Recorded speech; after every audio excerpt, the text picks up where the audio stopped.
오늘 준비한 내용은 착한 아이 컴플렉스에서부터 출발했지만 실제로는 착한 아이 컴플렉스에 대한 얘기만 있는 건 아니고 착한 아이 컴플렉스를 준비하다 보니까 이게 다양한 파생되는 주제들이 많더라고요. 그러니까 정확히 착한 아이 컴플렉스다 해가지고 연구한 거는 생각보다 많지는 않았어요. 오히려 일본 쪽의 자료들이 많았고, 그런데 지난번에는 어떤 잘난 척이라는 걸 주제로 했다면 오늘은 조건부 애정 에 대한 얘기가 주가 될 것 같아요. 부모가 자녀에게 주는 조건부 애정은 어떤 효과가 있는가, 어떤 문제를 일으키는가.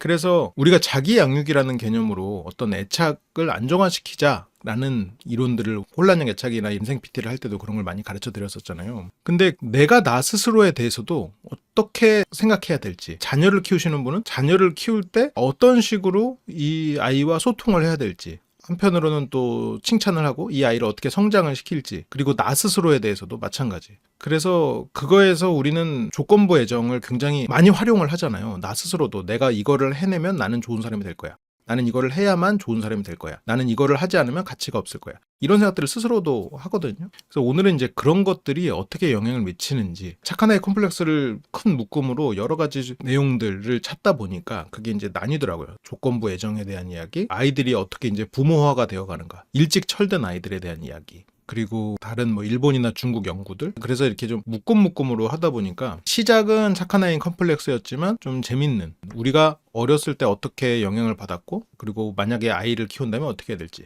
자기 양육을 내가 스스로 나를 한다면 어떻게 해야 될지, 그런 얘기들에 대한 힌트를 좀 받을 수 있을 것 같고. 착한 아이 컴플렉스, 부모가 잘못 가르친 걸까요? 그렇지는 않다고 생각해요. 왜냐하면 여기서는 자녀가 인지한 것이 그렇다라고 느끼는 것들이 있거든요. 그래서 무조건 부모가 잘못 가르쳐서 그렇게 됐다, 그건 아니에요. 살면서 그렇게 배워갔을 수도 있고 아이가 그렇게 인지했을 수도 있는 거고. 그래서 그거는 꼭 부모 탓은 아니고, 원래 기질 70에 환경 30 뭐 이렇게도 많이 보니까 이제 성격에서는 옳고 그름은 없죠. 이건 성격이랑은 다른 거고. 그래서 착한 아이 컴플렉스로 시작했지만 파생된 강의들이 총 6개 정도 나올 거예요. 근데 또 중간중간 계속 늘어나가지고 더 나올 수도 있는데, 한 주에 하나씩 하면 한 달이네. 아마 한 주에 한 2개씩은 해야 될 것 같긴 한데 좀 봅시다. 어렸을 때 트라우마가 될 만한 사건을 겪었던 여성이 성인이 돼서 어떻게 정서적으로 그 경험을 다시 느끼고 있고, 그거에 현재 어떤 현상일지 그걸 이제 연구하는데, 아동기에 트라우마를 경험한 성인 여성 생존자, 그런 힘든 일을 겪었지만 잘 살아남았어. 근데 그게 정서적으로 어떻게 영향을 미칠지 그거를 이제 탐구를 한 거예요. 아동기에 어떤 학대를 당하거나 방임이 됐거나, 아니면 정서, 신체, 아니면 성적 학대가 가족 내부에서 이렇게 반복적으로 발생을 한 것이, 그게 트라우마로 남아서 성인까지 이어져서 정신적, 신체적 스트레스 증상으로 재현되는 것. 특히 성인 여성은 그렇게 재현되면 어떻게 돼요? 주 양육자 역할을 수행하잖아요. 대물림 될 가능성이 있다는 거예요. 그게 아이에게, 이 여성이 어려서 트라우마를 겪은 게 커서 아이를 양육하는데 어떻게까지 영향을 미칠 수 있는가, 그게 전이 될 수 있지 않을까라는 거에서부터 문제의식이 출발을 한 거죠. 좀 이거 내가 볼 때는 이렇게까지 느끼지 않았는데 이거 막상 이거 말로 하니까 되게 무섭네. 그래서 이런 연구였고, 근데 연구가 이렇게 막 방대한 연구는 아니었어요. 아동기 트라우마는 DSM-5, 그 정신병리학 백과사전 같은 거지. 생명을 위협받았거나 심각한 부상을 당했거나 아니면 성폭력. 그래서 이제 이거를 정의를 해요. 뭐 생명의 위협인데, 생명을 위협받았다라고 느끼는 게 아니고 실제로 위협이 되는 그런 걸 얘기하는 거죠. 그리고 해당 사건을 직접 경험했거나 목격했거나 하는 거지. 아동기 트라우마는 어떤 특수성이 있을까? 아동기 어렸을 때는 정서적으로 미성숙하잖아요. 신체적으로도 약하고, 그래서 의존할 수밖에 없어. 관계 내에서도 자기가 무력해. 그래서 트라우마에 더 깊고 장기적인 영향을 미칠 수밖에 없어요. 그래서 성인이 돼서 연애를 하면서 우리가 이제 어떤 애착 불안정, 혼란형 애착이나 이런 거 얘기를 할 때도 어려서 받았던 영향이 훨씬 더 크게 남잖아요. 성인이 돼서도 연애에서의 어떤 불안, 그리고 실망, 상처 같은 것도, 애인이 바람을 피고 이런 일들을 겪으면서 트라우마가 되고 그런 걸로 해서 불안정 애착이 형성되기도 하지만, 그런 거는 상대적으로 회복하기가 상대적으로 좀 쉽죠. 어렸을 때 겪었던 트라우마에 비해서. 왜냐면 어렸을 때는 지금 더 깊고 장기적인 영향을 미치기가 쉬우니까. 어렸을 때는 미성숙한 상태다 보니까 더 각인돼 버리는 일들이 생기는 거죠. 그래서 핵심 관점은 뭐냐, 이 트라우마가 과거의 사건이에요. 어떤 트라우마도 그렇지, 트라우마도 그 생각이 자꾸 떠올라. 그래서 내 생각에서 그런 부정적인 생각으로 연결하는 고속도로에 그 부정적인 과거의 경험으로 차들이 막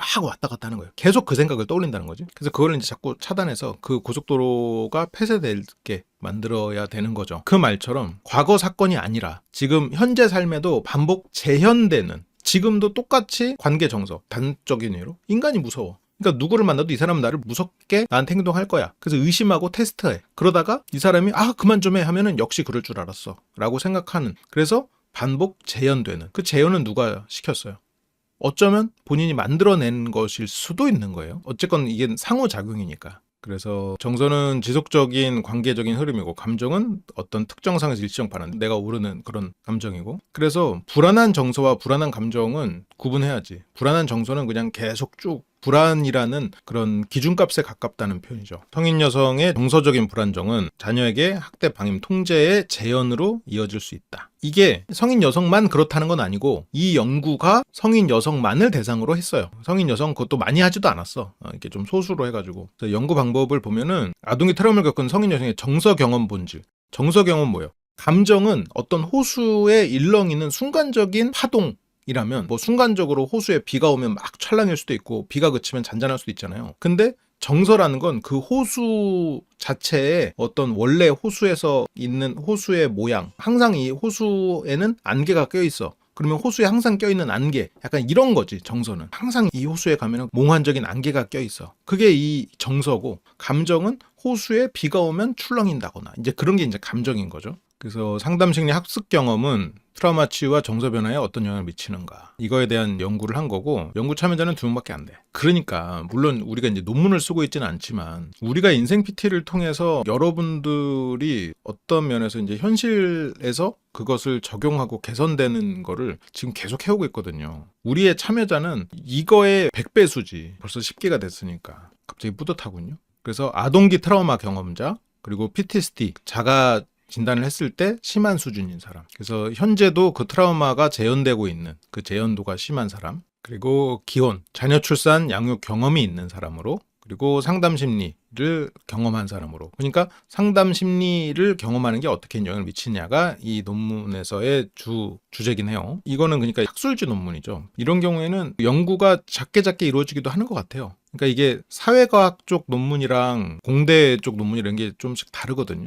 통과되는 기준들이 조금씩 다르거든요. 근데 이런 거는 일종의 케이스 스터디 같은 느낌의 논문이긴 하죠. 그래서 참여자는 2사람. 한 사람은 47살 상담심리학 석사고 박사 과정이군요. 한 사람은 55세고 2사람 다 직장인이고, 종교는 또 다르네요. 그래서 심층 면접 방식으로 해서 포커스 인터뷰라고 하죠. 이런 식으로 하고, 그래서 무언가 이런 마케팅 하시는 분들도 고객들의 의견을 수집할 때 다수의 자료를 통계적으로 해석하는 그런 수집 방식이 있고, 소수의 포커스 인터뷰를 하는 방식이 있잖아요. 근데 이제 보통 2가지를 다 병행하지. 근데 이제 포커스 인터뷰는 우리 주 고객군들 중에서 선별을 해가지고 포커스 인터뷰를 하는 방식으로 자료를 뽑아내서 거기서 좀 깊이 있는 자료를 뽑아내고, 그 전에는 원래 이제 전체적으로 넓게 통계 자료를 뽑아내서 그걸 가지고 선별을 하고, 그래서 이제 포커스 그룹을 찾아서 그렇게 해서 인터뷰를 하는, 이제 이런 식으로 하잖아요. 여기서 이제 일종의 포커스 그룹을 찾아내서 그 그룹의 심층 인터뷰를 통해서 도출한 결과죠. 연구 결과는 뭐가 나왔냐? 몇 가지 범주를 통해서 찾을 수 있었는데, 자신을 지킬 수 없는 아이였다 라는 거예요. 슬픔, 불안, 공포, 스스로를 보호할 수 없는 존재, 나는 보호할 수 없는, 그래서 그게 성인기에도 영향을 계속 미치고 있대요. 어려서 나를 지킬 수 없었던 경험이 나를 지킬 수 없을까봐 하는 두려움과 불안으로 연결되고 있는 부분들, 지속되고 있는 공포와 불안이 존재한다. 그러니까 슬픔의 정서인 거지, 슬픔의 감정이 아니라. 이 호수는 밑에 지진이 계속 일어나고 있어서 이 호수는 계속 흔들리고 있는 상태야. 그 정도 흔들림이면 정서라고 볼 수 있겠지. 그리고 2번째는 트라우마가 된 아동기 외상. 예를 들어서 동생의 사고를 보고 부모가 갈등을 했어. 그래서 내가 그로 인한 죄책감에 시달리고 있는. 그리고 또 다른 사례는 아버지가 술을 많이 마시고 가정폭력을 하고, 그래서 그게 지금 현재에도 청력 장애로까지 이어지고 있는. 그러니까 굉장히 깊은 포커스 그룹인 거죠. 이 정도로 심한 일을 겪건 결과는 기본적인 공포, 그리고 무력감, 자기 비난. 이게 자기 잘못이 아니잖아요. 애가 자기 잘못이 있겠어. 근데 지금까지도 내가 상처가 유지되고 있는 거야. 신체적으로도 정서적으로도. 슬픔의 정서, 죄책감의 정서. 슬픔의 정서를 넘어서서 그러다 보니까 내가 죄책감, 내가 뭘 해도 나는 잘못이야, 잘못할 수 있어. 나는 문제가 돼. 나는 죄 지은 사람이야. 그러니까 나는 이 정도 벌은 받아도 돼라는 막연한 무의식 속에 사로잡혀 버리는 거죠. 그래서 무력감과 자기 비난의 정서적 고착. 그러니까 감정은 아까 뭐예요? 호수의 일렁임이야. 근데 정서는 뭐죠? 그 호수의 어떤 뭐랄까, 여기는 뭐 엘프의 호수야. 그러면 거길 가면 왠지 공기가 맑아. 그 옆에 숲도 많아서 호수가 잔잔해. 호수의 색깔도 투명한 색이야. 이건 정서지. 근데 여기는 유령의 호수야. 그래가지고 가면은 아주 창백한 파란색으로 이렇게 돼 있는, 안개가 쫙 껴있고, 그리고 이 호수는 검문빛이야. 그래서 속이 안 보여. 이건 정서겠지. 그 엘프의 숲에도 비는 내릴 거고 유령의 숲에도 비는 내리겠죠. 그래서 그 감정과 정서, 그런 차이가 있죠. 그러면 감정을 변화시키는 것과 정서를 변화시키는 건 뭐가 더 쉬울까? 감정을 변화시키는 게 쉽죠. 정서 자체를 바꾸려면 거기에 새로운 나무를 심고 호수에 안 좋은 물질 같은 거를 다 제거를 해야 될 거고, 그런 게 얼마나 힘들겠어. 하지만 불가능한 얘기는 아니에요. 가능하지. 이건 약간 농담 같은 얘기인데, 폐가에서 유령이 나온다는 거예요. 그래가지고 사람들이 막 폐가에 불공을 들여야 되나 뭐 뭘 했는데, 어떻게 했냐면 거기서 대기업이 들어서 재개발을 했더니 아무 문제가 없었다. 뭐 그냥 싹 갈아엎어버린 거야. 그러니까 인간의 강력한 의지로 나는 얼마든지 바꿀 수 있다고 생각해요. 우리의 어떤 강력한 의지로, 그리고 내가 무언가 삶에 있어서 할 수 있다라는 경험을 하면 바뀐다고 생각하는데, 물론 그게 굉장히 힘들지. 아까 엘프의 숲, 유령의 숲을 어떻게 바꾸겠어. 굉장히 오랜 시간이 걸릴 수 있죠. 그리고 불안정 애착, 그리고 착한 아이 증후군에 영향을 미치는데, 저렇게 트라우마에 시달리는 분들은 공통 패턴으로 자기 감정이나 욕구를 억압해. 왜? 죄책감이 있으니까. 부모 눈치를 봐. 내가 자기 비난으로 해서 연결되는 거지. 그러다 보니까 내가 뭔가를 해야 돼. 칭찬이나 좋은 평가에 집착하게 돼요.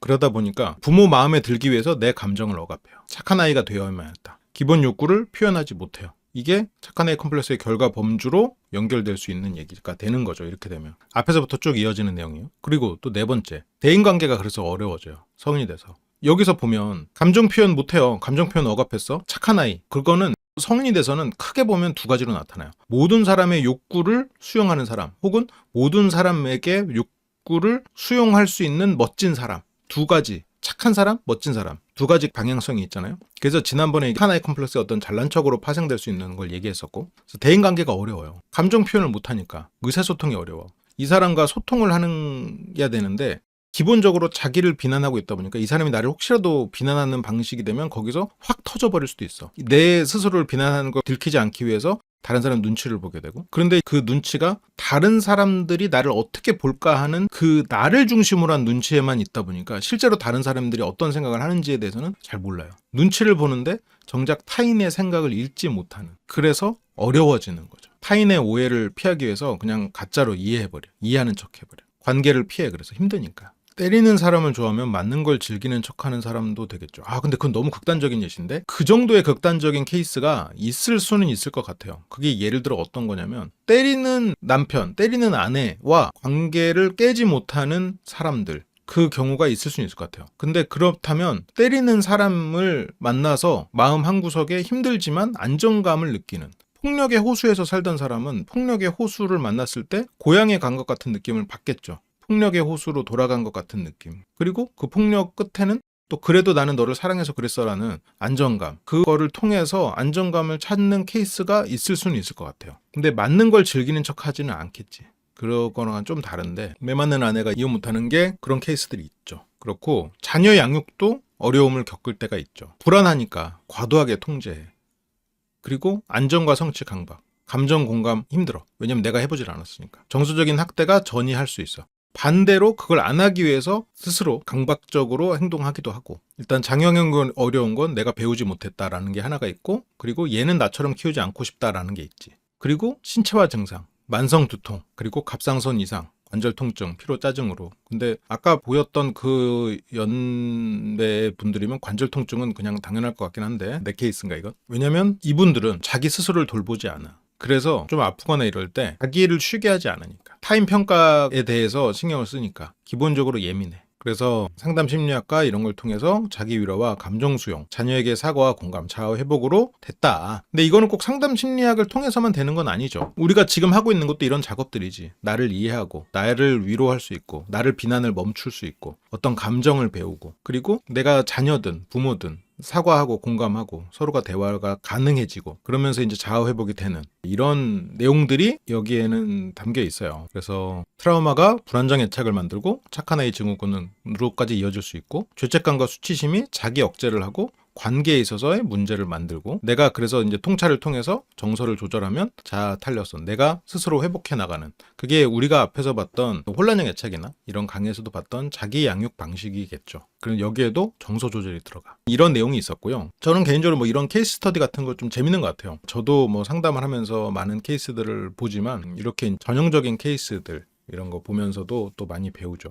제가 공개 상담이나 이런 걸 할 때 이런 전형적인 케이스들에 대한 얘기를 하거든요. 근데 이거를 저거 내 얘기인가? 이렇게 오해하시는 분들이 있을 수 있을 것 같아요. 근데 이제 어떤 전형적인 케이스들이 있지. 그리고 아서 로스와 대시, 2004년 논문이고요. 이 로스 이 사람이 이런 연구 많이 했더라고. 부모의 이런 조건부 보상이 어떤 감정적인 비용을 치르는가, 어떤 감정적인 대가를 치르는가에 대한 이야기 인데, 여기서부터 이제 조건부 보상에 대한 얘기가 자세히 나오는데, 부모가 자녀에게 어떤 조건부 인정을 사용할 때 자녀의 내면화 방식, 이 내사라고도 표현하거든요. 이 내면화 방식에 대한 얘기가 이번 강의에도 나오지만 뒤에서도 두고두고 나와요. 뒤에서 정의 나오니까 거기서 같이 봅시다. 그리고 정서적 비용, 이 사이의 관계를 이제 분석하는 건데, 핵심 가설은 이래요. 가설은 뭐예요? 일단 이렇지 않을까? 해서 가설을 세워놓고 실험과 연구를 통해서 그 가설이 기각될 수도 있고 수용될 수도 있고 하잖아요. 처음에 가설은 뭐였냐? 부모의 어떤 조건부 인정이 자녀의 내면화, 자녀의 내사, 이거를 촉진한다. 내면화는 원하는 행동을 유도하지만 이 내면화가 정서적인 불안, 자아 존중감 변동, 그리고 부모에 대한 분노, 이런 비용도 증가시킨다 라고 일단 가설을 세우는 거예요. 그러면 하나씩 봅시다. 조건부 인정이란 뭐야? 부모의 조건부 인정은 우리가 알고 있어요. 부모가 아이 행동 성과에 따라서 애정을 줄 수도 있고 철회를 할 수도 있어. 딱 유령 취급해버리고. 그래서 어떤 사랑이나 가치가 이 아이의 행동과 성과에 따라서 바로 연결되는 양육 방식이에요. 그러면 뭐냐? 긍정적인 조건부 인정이 있고 부정적인 조건부 인정이 있는데, 가끔 그런 착각을 해. 긍정적인 조건부 인정은 좋다고 생각하는 경우가 있거든요. 그냥 칭찬이라고만 생각할 때도 있는데, 원하는 행동을 보일 때만 보상적 애정과 칭찬을 제공해. 내 말을 들을 때만, 아니면 뭐 착한 행동을 할 때만. 그리고 부정적인 조건부 인정은 부정적인 것, 원치 않는 행동을 보일 때 애정이나 인정을 철회해버리는 거지. 이거는 심리적 통제하는 구제원은 다르고, 애정을 주고 애정을 철회하고 이런 방식에 조금 더 초점을 맞추고 있어요. 그래서 이걸 뭐 어떻게 연구를 했냐, 이거는 그냥 많이 모아놓고 했어. 이거 뒤에서 조금 연구에 대해서는 자세히 다시 다룰 거거든요. 몇 가지 연구를 했는데, 첫 번째 연구에서는 3세대 조사, 근데 3세대 조사에서 이렇게 3세대를 다 모아놓고 한 건 아니고, 어머니와 성인이 된 자녀를 대상으로 어머니에게 당신의 어머니는 어땠습니까? 하면서 3세대가 된 거지. 그렇게 조사를 했다고 해요. 그래서 부모의 조건부 인정 어땠나?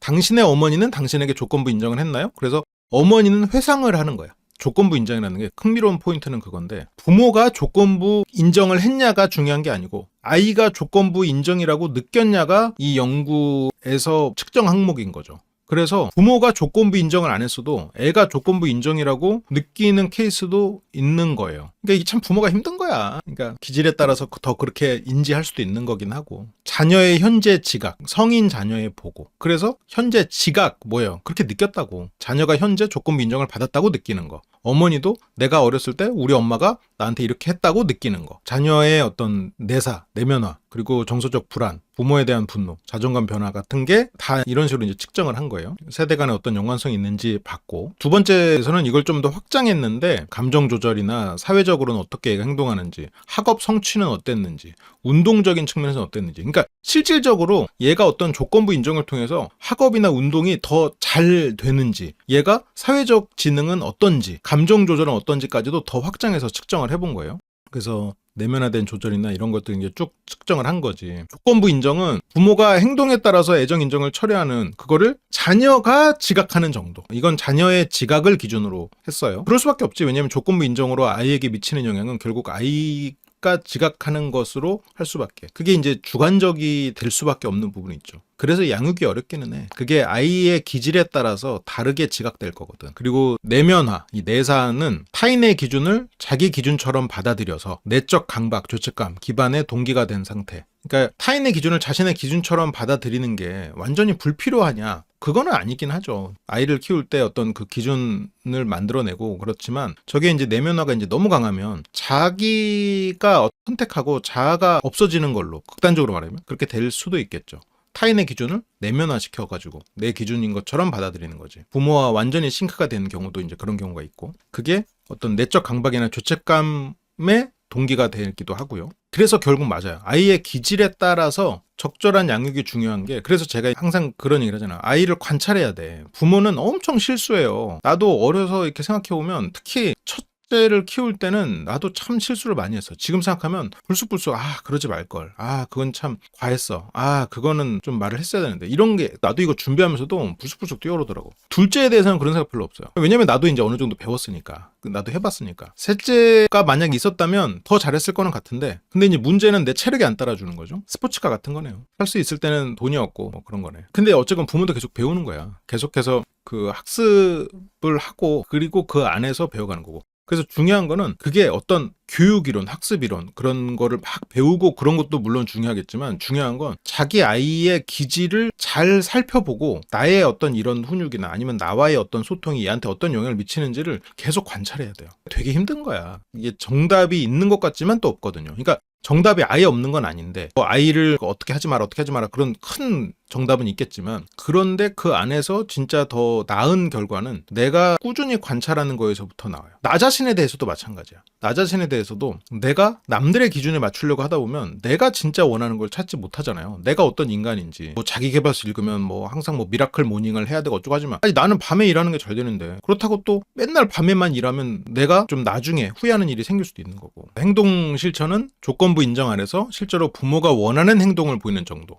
애들이 어떻게 행동을 실천하는가 자존감 변동은 시험 성취나 타인 평가에 따른 자신감, 이거 뭐 자신감이라고 표현을 했네. 부모의 불만, 분노. 부모가 조건부 인정에 대해서 정서적으로 애들이 부모에 대한 어떤 불만을 가지느냐. 부모의 부정승인 지각은 부모가 성취하지 않았을 때, 그러니까 부모가 보이는 부정적 반응을 아이들이 어떻게 이제 지각했는가 이렇게 이제 정의가 돼 있고요. 그래서 결과가 어떻게 나오냐? 이 내면화가 조건부 인정이 높을수록, 근데 굉장히 예상 범위 내의 얘기들이에요. 조건부 인정이 높을수록 자녀는 부모 기대를 내면화, 부모와 싱크가 되는 거지. 결과적으로 행동 실천이 증가해. 그래서 부모가 조건부 인정을 하면 할수록 애들은 부모가 원하는 행동을 해요. 그런데 정서적 비용은 증가해. 내면화가 행동을 유도해요. 아이들이 부모가 원하는 행동을 해. 근데 동시에 부정적인 정서 결과. 자존감이 막 오르락내리락해. 근데 오르락내리락하는 자존감이면 자존감이 높은 게 아닌 거죠. 부모에 대해서 분노와 적대감이 올라가. 겉으로 표현은 안 되겠지만 속에서 내면에서 올라가고 부정적 애착, 부모에 대한 부정승인 감각.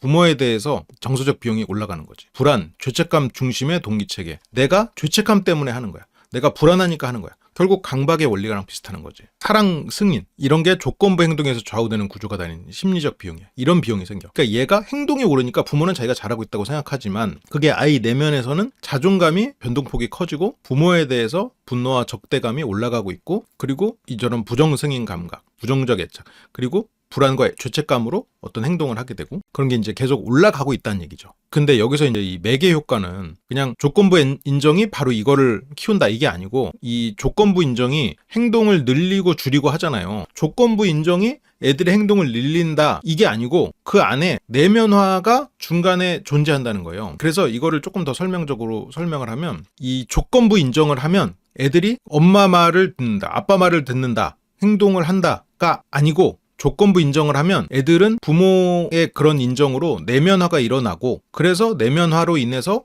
행동이 감소한다. 이렇게 되는 거예요. 내면화가 중간에서 중요하게 역할을 해. 그래서 이거를 이제 다시 해석을 해보면 긍정효과는 조건부 인정은 애들이 부모가 원하는 행동을 실제로 할 수 있게 해요. 실제로 더 성취하게 되고 더 순응하게 되고 애들은 어떤 질서를 지키게 돼. 조건부 인정은 아이들에게 그런 실질적으로 움직이게 하는데 근데 이제 부정적으로 비용이 너무 센 거야. 나는 조건을 만족해야 사랑받는다는 신념이 생기고 그게 내면의 강박, 자존감의 변동, 부모 관계의 불만, 정서적 불안으로 이루어진다는 거예요. 이게 조건부 인정으로 나는 조건을 만족해야 사랑받는다는 신념, 이거는 조건부 인정이죠. 내면의 강박, 자존감 변동, 이거는 아까 말했던 내사의 상태예요. 그래서 이거를 지나쳐서 부모 관계로 불만과 정서적 불안으로 이어지는 거야. 그게 화살표가 이어지는 거죠.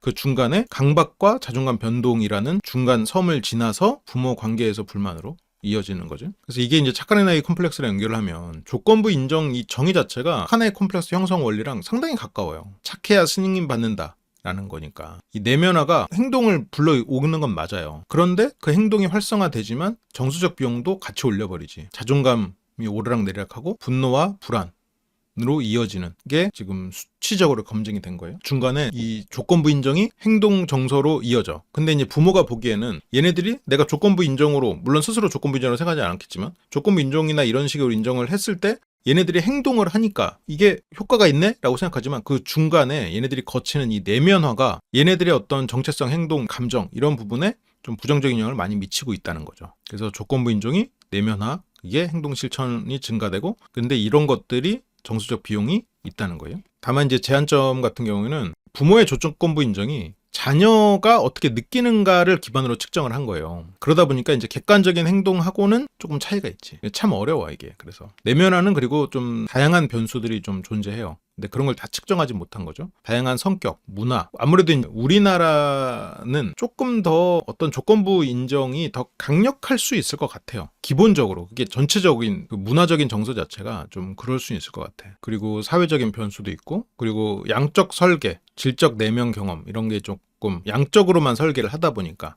아까 이 전에 논문은 2명에게 어떤 질적 설계로 쫙 깊이 들어갔지만 여기서는 좀 양적 설계를 하다 보니까 조금 이렇게 질적인 부분에 있어서는 좀 부족했다. 그럴 수 있죠. 그렇지만 어쨌건 이 매개 경력, 이 내사 측면에서는 상당히 영향이 있다는 건 확인을 한 거죠. 그래서 부모가 사랑과 가치를 행동 성취의 조건부로 걸어줄 때 자녀는 그 조건을 내면화하여 행동은 증가하지만 자존감, 정서 안정, 부모 관계 존중 같은 부분에서 비용을 치르게 된다라는 거예요. 더 어려워진다라는 얘기예요. 그래서 로스가 쓴 거 그거 이게 조금만 더 보면 앞에서 봤던 거니까 감정적 세금이 되는 거지. 이 PCR로 약자를 썼는데 부모의 긍정적인 보상, 부모의 어떤 조건부 보상, 아이가 특정 행동, 특성을 보이면은 하는 거. 그래서 이 부모의 조건부 보상이 특정 행동 규칙을 내면화시키지만 그 내면화가 자율적이 아니라 통제적 내면화, 내사로 굳어질 가능성이 높다는 거지. 그래서 내사에 대해서 정의를 하고 있는데 그게 뭐냐? 가치가 받아들여서 내 게 아니야. 내 가치가 내 게 아니고 자기 존중이나 사회적 승인이 특정 행동에 걸려버린 내부 규칙. 그러니까 내가 나를 존중하는 게 아니고 사회 혹은 부모, 그게 부모가 만들어 놓은 규칙으로 나 스스로를 평가하고 내가 그런 것을 기준으로 살아가는 그런 상태죠. 그래서 여기서는 2가지 아까 봤던 건데 조금 더 자세히 여기 예시 문항 같은 건 좀 보면 좋을 것 같아. 모녀쌍으로 124쌍을 모았고 어릴 때 청소년 때 어머니의 애정이 내 학업 성공에 달려있다고 자주 느꼈다. 그러니까 내가 공부를 잘하면 엄마가 나를 더 사랑해준다라는 거. 그리고 어머니의 전반적인 자존감, 어머니의 대처, 양육 태도 이런 것들이 측정을 했고, 그래서 조부모, 그러니까 어머니에게는 조부모의 조건부 보상이 그런 걸 높게 경험한 어머니일수록 자기 어머니에게 조건부 보상을 많이 한 어머니일수록 어머니의 자존감이 낮아. 그러다 보니까 대처 기술도 낮아. 너무나 예상한 거지만 막상 저런 연구 결과로 나오니까 좀 임팩트가 있죠.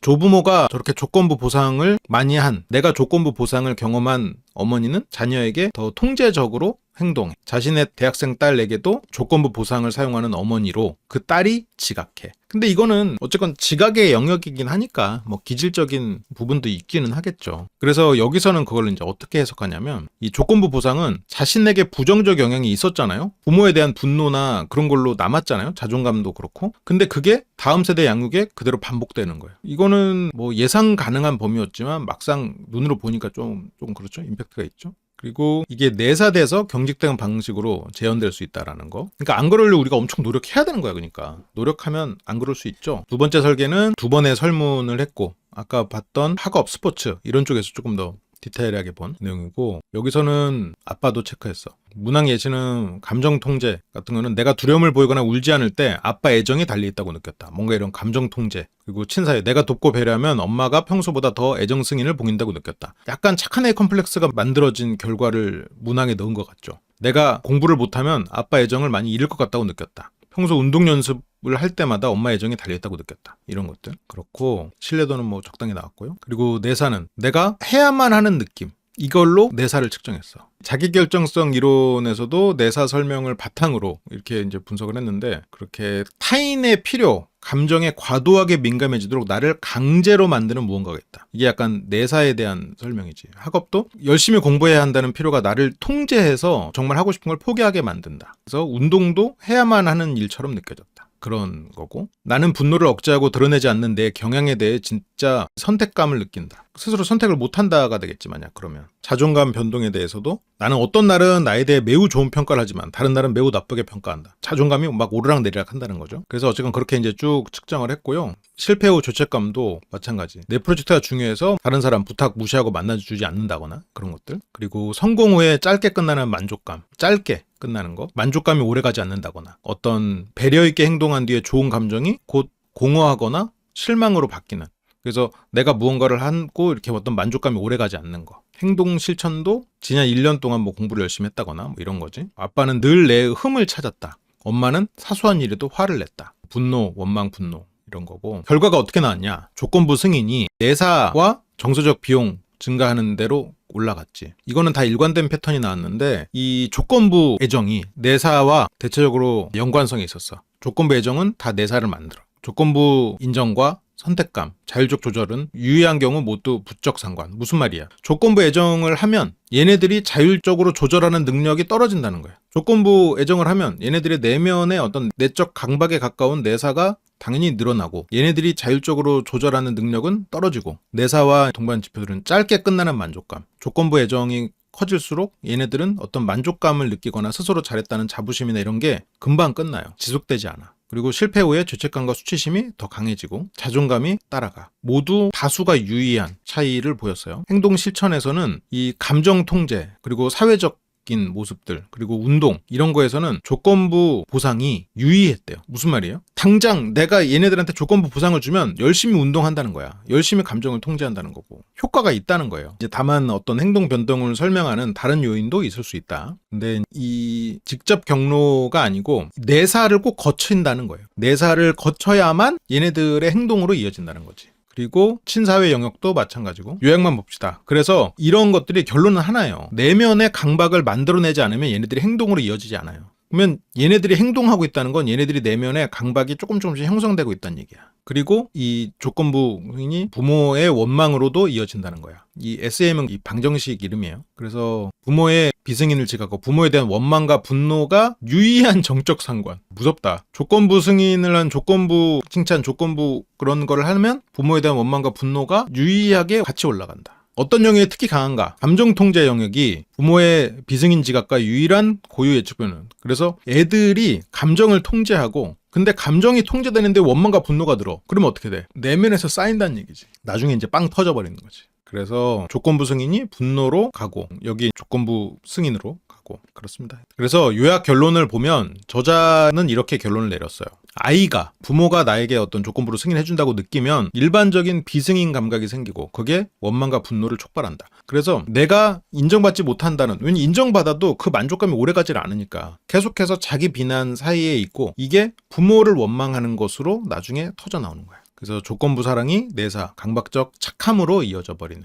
착해야 인정받는다는 학습이 이 자기결정권 언어로 보면은 조건부 사랑이 내면 강박으로 왔다가, 그게 겉보기에는 순응하고 행동으로 나타나요. 겉보기에는 혼으로 나타나는데 동시에 만족은 짧아져. 왜냐면 칭찬은 칭찬받아서 행복한 정서로 자리 잡지 않거든. 그 순간에 어떤 배부름으로 작용을 한단 말이에요. 그래서 이게 만족은 짧고 죄책감과 수치심은 정서적으로 유지돼 버려. 그리고 자존감은 칭찬받았을 때 올라갔다가 또 내려갔다가 왔다 갔다, 이 폭이 굉장히 진폭이 커져버리고, 나는 내 가치를 인정받지 못하는 감각이 되고, 그로 인해서 부모 원망이 이게 오히려 정서적으로 깔려버리는 거야. 그거를 이제 확인을 했고요. 이게 여기 이제 SEM이 구조방정식이라는 어떤 그 통계 툴인데, 여기서 중요한 포인트는 이게 개인의 안녕을 깎을 뿐 아니라 양육 방식으로 세대 전이 된다. 그러니까 항상 내가 자기 양육을 통해서 내가 회복하면 그게 어떤 세대 전이를 끊어낼 수 있는 방법일 수 있겠죠. 그리고 또 로스 씨가 그 뒤로 또 썼어. 조금 전께 2004년도 거잖아요. 이거 2009년도 거야. 그래서 아까 이제 자기결정성 이론을 기반으로 해서 어떤 질문을 던지냐. 아이의 부모가 조건부 애정을 통해서 아이가 그걸 학습했을 때 조건부 애정이 아이에게 학업 성과를 늘리나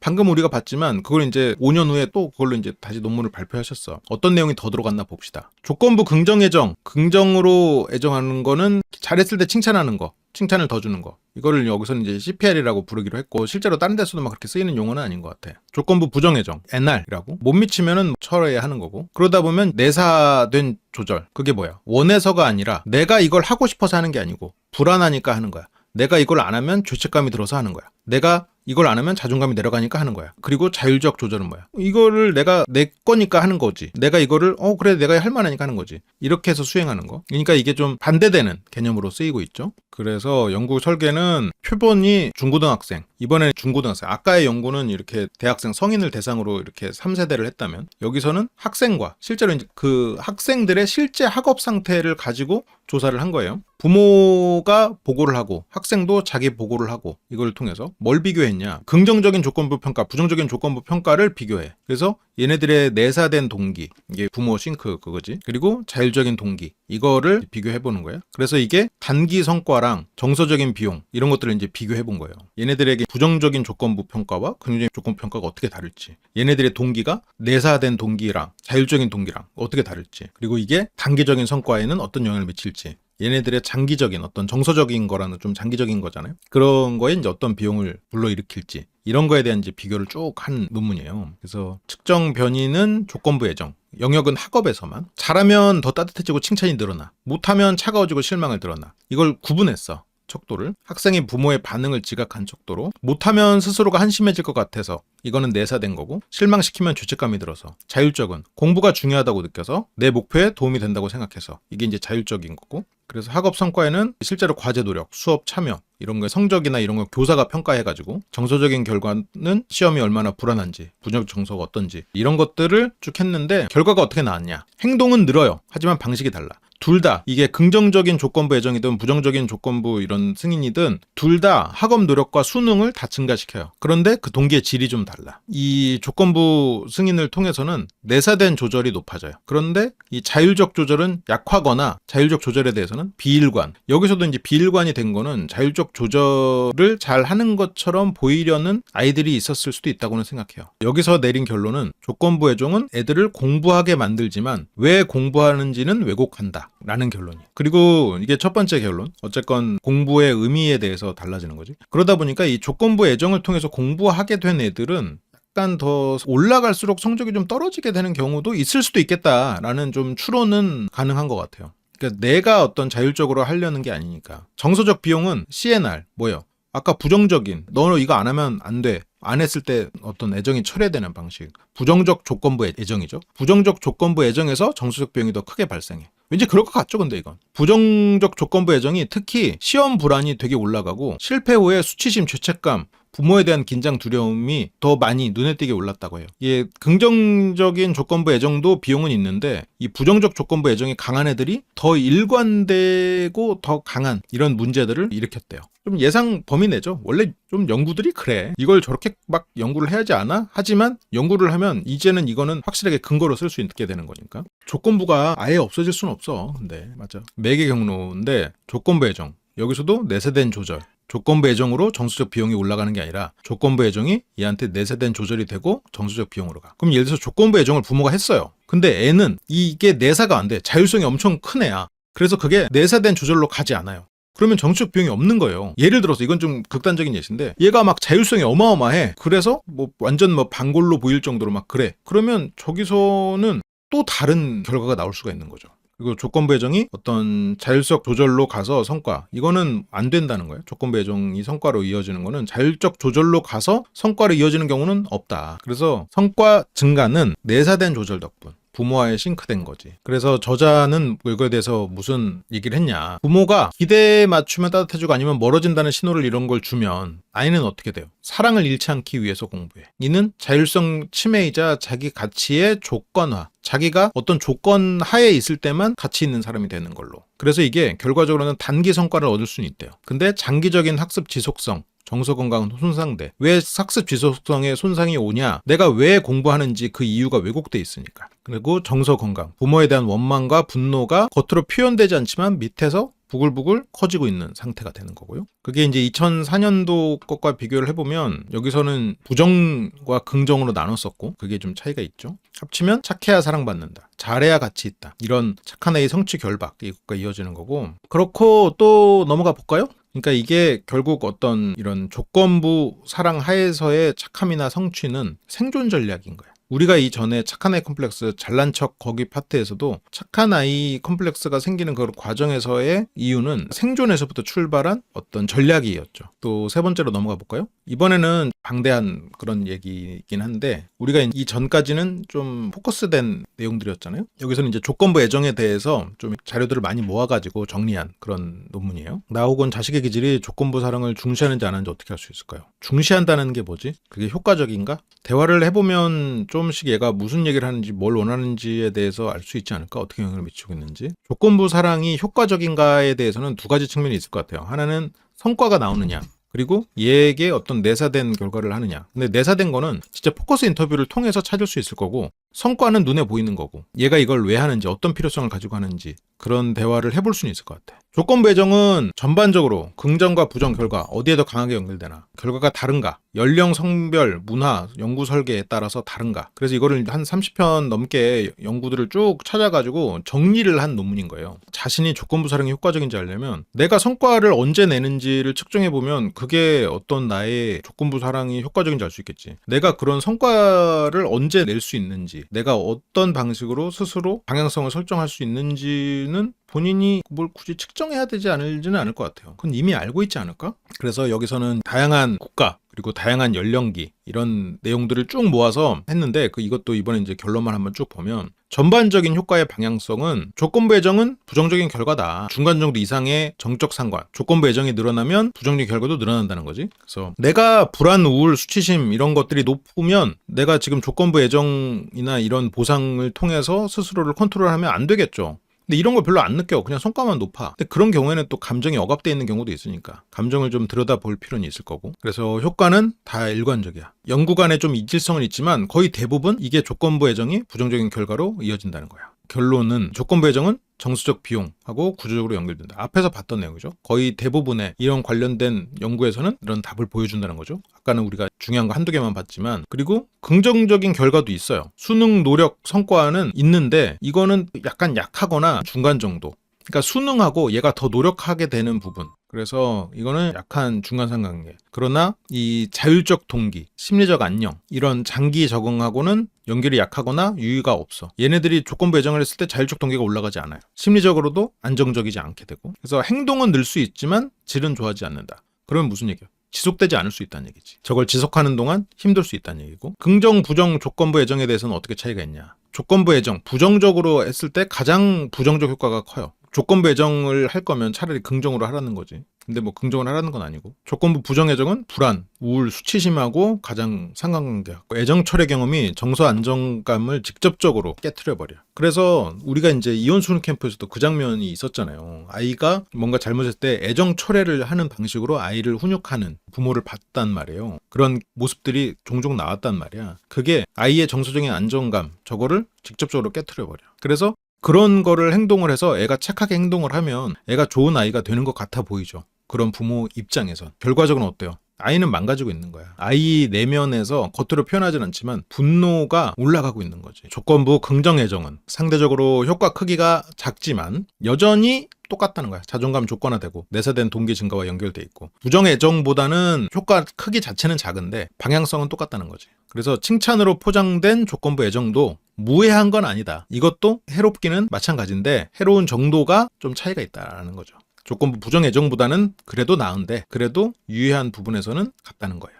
조절 변인으로 좀 보면 연령 어때? 아동 청소년들이 정서적 비용 효과가 더 커. 무슨 말이야? 어렸을 때 그런 분노, 불안, 우울이 더 커진다는 거예요. 애들이니까 안 클 것 같잖아요? 겉으로 안 커 보이잖아? 더 크다는 거야. 성인 회상 보고에서는 효과는 다소 감소하긴 하는데 유의성은 유지돼. 성인이 되어서 어떤 이런 부분들이 좀 무뎌지는 부분도 있는데 방향성은 똑같다는 거지. 연령은 애들일수록 영향을 더 크게 받는다는 거고. 문화권은 어떨까? 집단주의 문화권에서도 조건부 애정은 부정적 정사 결과가 유의하고, 문화가 정당화, 약간 우리나라도 좀 집단주의 문화권이라고 봐야겠죠. 이 정당화할 수는 있어도 심적 비용을 제거하지는 못한다. 그래서 이 정당화 측면에서 좀 우리가 받아들이는 부분이 다를 수는 있는데, 근데 이런 부분들이 크고 작게 차이가 있을 수 있겠지만 심리적 비용은 발생한다는 거예요. 부모 성별에 따라서 아버지와 어머니 모두 유의하다. 왠지 앞에서는 어머니 연구들이 있었기 때문에 어머니만 그럴 것 같지만 아버지도 유의하고, 일부 연구에서는 아버지의 조건부 애정 효과가 더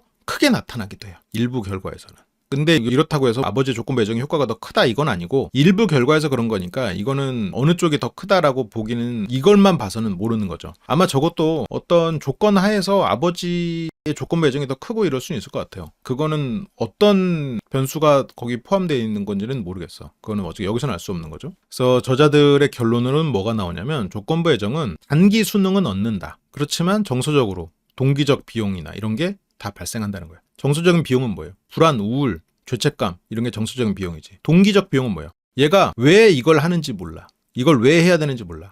그러면 부모의 품에서 벗어났을 때 뭔가를 열심히 할까? 왜 해야 되는지 모르는데 열심히 할 가능성이 상대적으로 떨어질 수가 있겠죠. 특히 자율성, 안정애착, 무조건적인 자기 가치 형성, 어쨌건 나는 가치 있는 사람이다라는 생각, 이거를 방해한다는 거죠. 이게 안 된다는 거예요. 그렇고요. 이게 저자들의 종합 결론이었고, 또 넘어가 볼까요? 이 성과의 조건부로 주어지는 애정, 이게 아이의 수치심, 그리고 자기 확대나 어떤 잘난 척, 그리고 그런 어떤 대처 방식을 형성하는지, 대처 방식을 어떻게 형성하는지, 그거를 한번 보자고요. 기존 연구는 어디까지가 있어? 우리가 아까 앞에서 봤던 게 이제 기존 연구죠. 기존 연구는 조건부 애정이 불안, 우울, 어떤 내사, 이 동기까지만 설명했잖아요? 근데 여기는 좀 하나를 더 던졌어. 뭘 던졌어? 조건부 애정형에서 애가 수치심을 어떻게 처리하는가? 수치심을 결과로 과시, 잘난 척, 뭔가 이게 자기 이런 것들로 어떻게 행동하는가? 그 전략은 어떤 것인가? 그래서 이게 우리가 이 전에 강의했던 착한 아이가 잘난 척하는 것, 그거의 이론적 근거를 제시하는 부분이 있죠. 그래서 몇 가지 이제 핵심 개념을 좀 하면, 이 성과를 냈을 때만 더 따뜻해지고, 긍정적인 조건부 애정이지, 더 따뜻해지고,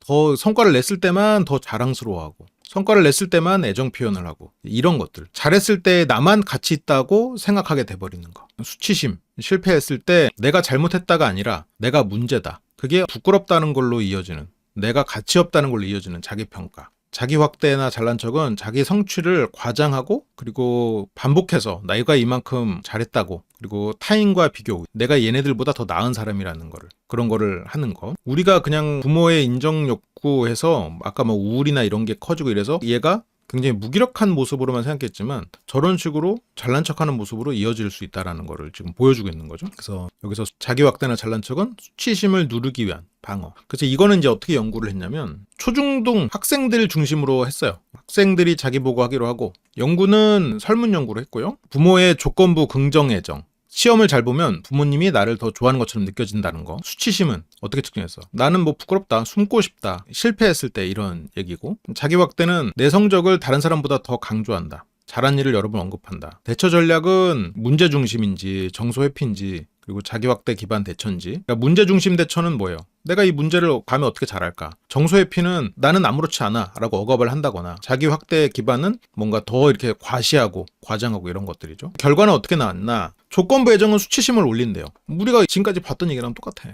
성과 기반에서 조건부 애정이 높을수록 수치심이 많이 증가한다는 거지. 그래서 이거에 대한 해석은, 내가 실패하는 거는 애정의 상실로 인식된다는 거예요. 근데 이 수치심은 내가 진짜 스스로 생각했을 때 가치 없는 일을 했을 때 느끼는 수치심이면, 그거는 굉장히 활용해야 되는 수치심이에요. 느껴야 되는 수치심이거든요. 근데 이거는 타인의 평가에 대한 수치심이다 보니까 저게 굉장히 이제 부정적이 될 수가 있지. 성과가 없어. 그러면 나는 가치 없는 인간이야로 가버려. 조건부 애정, 그 조건부 애정을 받을 만큼 내가 지금 성과를 못 냈거든. 성과를 못 내서 부끄러운 거예요. 근데 실제로 원래 수치심은 성과를 못 내서 부끄러운 게 아니고, 성과를 내겠다고 목표를 세워놓고도 노력하지 않은 것 때문에 부끄러워야 되는 거예요. 그리고 이 수치심이 자기 확대, 잘난 척을 만들어요. 이거 좀 흥미롭지? 수치심이 높을수록 자기 확대 전략 사용 증가. 부끄러움이 자기 성과에서 수치심이 높아지니까 그런 애들일수록 잘난 척을 한다는 거예요. 자기 확대 성격이 뭐야? 안정적인 자존감이 아니라 수치심을 덮기 위한 방어로 나타나는 거예요.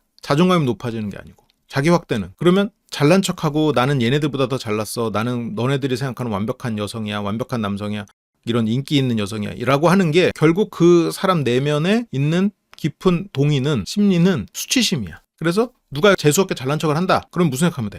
아, 쟤는 인생에 있어서 본인 가치에 있어서 수치심이 많은 애구나. 그렇게 생각하면 되는 거지. 그리고 매개 모델은 조건부 승인이 수치심을 만들어내고 그게 자기 확대 전략으로 나타난다는 거예요. 그게 심해지면 리플리까지도 갈 수 있겠죠. 그게 심해지면. 좀 많이 심해져야 될 것 같긴 한데 그래도 같은 방향성일 수 있을 것 같아요. 사회적 체면이 없는 것도 문제인데, 그쵸? 사회적 체면이 없는 거는 어째서 그렇지? 그건 다음에 착한 애 컴플렉스 딱 끝난 다음에 그 다음에 그거 해봐야겠다. 사회적 체면이 없는 사람들. 잘못해도 다음번에 잘할 수 있다는 생각이 그거를 좀 깰 수는 있겠죠. 그래서 부모의 조건부 애정이 아이를 직접 잘난 척하게 만든 게 아니고 부모의 조건부 애정이 애들의 수치심을 만들고 그 수치심을 견디기 위해서 잘난 척이 등장했다라는 거죠. 근데 결과적으로 이걸 딱 끊어서 시작과 끝 지점만 보면 부모의 조건부 애정이 얘네들을 잘난 척하게 만들었다. 그러면 아니 어떻게 그게 가능해요? 하지만 이 중간에 매개를 생각하고 해보면, 그러니까 본질적으로 이 프로세스를 생각하면 아 그렇겠구나, 이게 이해가 되지. 그래서 저 착한 아이 컴플렉스 관련해서 얘기도, 착한 아이 컴플렉스 애들이 잘난 척한다 그러면 사람들이 되게 이상하게 생각하거든요. 그건 착한 아이 컴플렉스가 아니에요. 어떻게 착한 아이가 그래요? 근데 아니지. 이런 프로세스가 존재할 수 있다는 거예요. 수치심을 느끼고 그런 어떤 우울감으로 연결돼 있고, 그래서 그 수치심을 이기기 위해서 어떤 아이들은 잘난 척으로 그걸 해소한다는 거죠. 대처 전략은 자기 확대 전략을 많이 쓰는 집단, 왠지 잘난 척하고 그런 애들이 문제 해결 능력이 높은 건 아니에요. 정서 회복력도 높지 않아. 오히려 실패 후에 불안이 늘고 관계 긴장이 증가해.